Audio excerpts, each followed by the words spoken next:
여러분 안녕하십니까? 김항식입니다. 여러분들과 함께 교육대 사범대를 가는 학생들을 위한 자소서 1번, 2번을 의논해 보았습니다. 이번 시간에는 3번 문항을 어떻게 작성하면 좋을까를 간단하게 생각해 보려고 합니다. 문제를 잘 읽으셔야 되겠죠? 나눔, 배려, 협력, 갈등 관리, 요 4개 항목입니다. 나눔, 배려, 협력, 갈등 관리.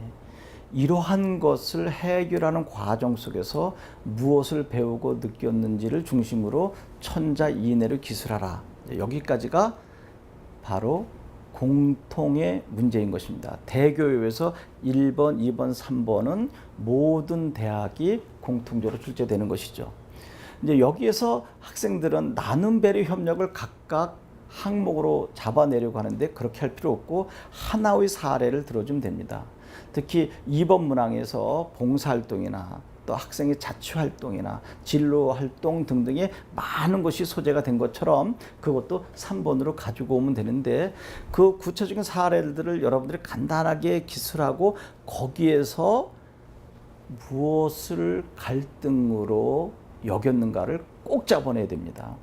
여기에서 가장 중요한 것은 여러분 갈등 관리를 어떻게 해결했는가라고 하는 부분이거든요. 협력적인 관계를 통해서 무엇이든지 다 잘할 수 있습니다. 그런데 잘하는 과정 속에서도 어려운 문제점이 발생되죠. 그런데 그 갈등이 나와 다른 사람과의 갈등만을 생각하면 안 됩니다. 결국 나를 중심으로 일어나는 갈등인데 다른 사람은 상관없이 나 혼자 내적 심적인 갈등이 일어날 수도 있는 거 아닐까요? 다른 사람은 전혀 눈치채지 못해도 그것은 내적 갈등을 어떻게 일으키게 되었는지, 그것을 어떤 방법으로 지혜롭게 극복했는지. 가장 많은 것은 나와 상대의 개인과 개인의 갈등이 가장 많겠죠. 또 개인과 전체가 소속되어 있는 사회 구조의 갈등이 있을 수 있을 텐데 이제 그러한 것을 간단하게 기술하고 그것을 어떻게 극복해 갔는지의 그 과정을 교수님들은 가장 역점을 두고 보신다는 것입니다. 왜 그럴까요? 여러분들 교단에 섰을 때 수많은 갈등 양상이 다양하게 나타날 텐데 그때 잘못 해결하게 되면 상대가 상당히 상처를 받게 될 것인데 특히 교육대를 가는 여러분들은 상대가 8살부터 13살까지 어린 학생들입니다. 그 학생들의 상처는 영원히 한평생 트라우마로 남을 수도 있기 때문에 매우 조심하셔야 된다는 거죠. 그래서 그 갈등 관리를 어떻게 하면 나도 물론이지만 상대가 상처받지 않고 매우 행복하게 해결될 수 있도록 도울 것인가를 여러분들은 고민하셔야 된다는 것입니다. 그래서 조금 전에 제가 지난번에 2번 문항을 할 때 노인이 왜 저렇게 내 말을 들어주지 않을까? 참 걱정이다 라고 하는 그 부분도 여러분 갈등입니다. 2번 문항에 있었던 그 부분을 3번으로 그대로 가지고 왔어도 무방합니다. 노인이 왜 내가 준비한 것을 받아들여 주지 않을까? 어떻게 하지? 라고 심적으로 고통 겪는 것도 나의 내적 갈등 아닌가요?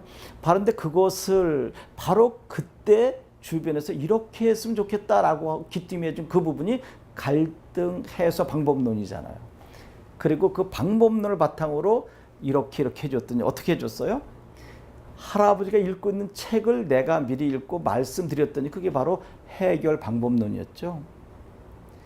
그러면 2번 문항과 3번 문항은 별개의 것이 아니다라고 하는 것입니다.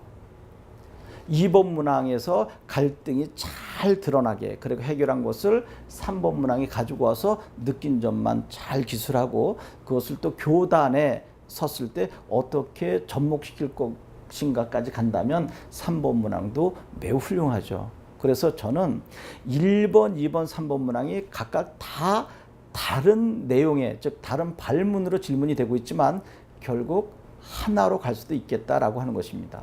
그렇다면 여러분들이 조금 위안이 되지 않겠습니까?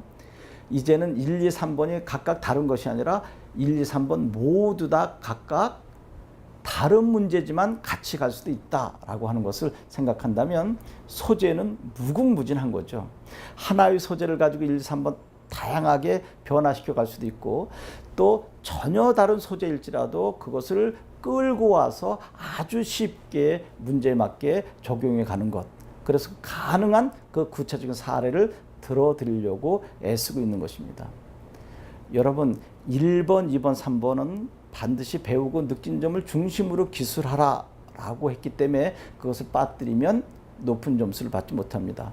그러나 이제 각 대학별로 나오는 다음 시간에 할 4번 문항에서는 배우고 느낀 점이 거의 없고 문제에서 요구하는 대로 가야 된다는 것도 명심하시기 바랍니다.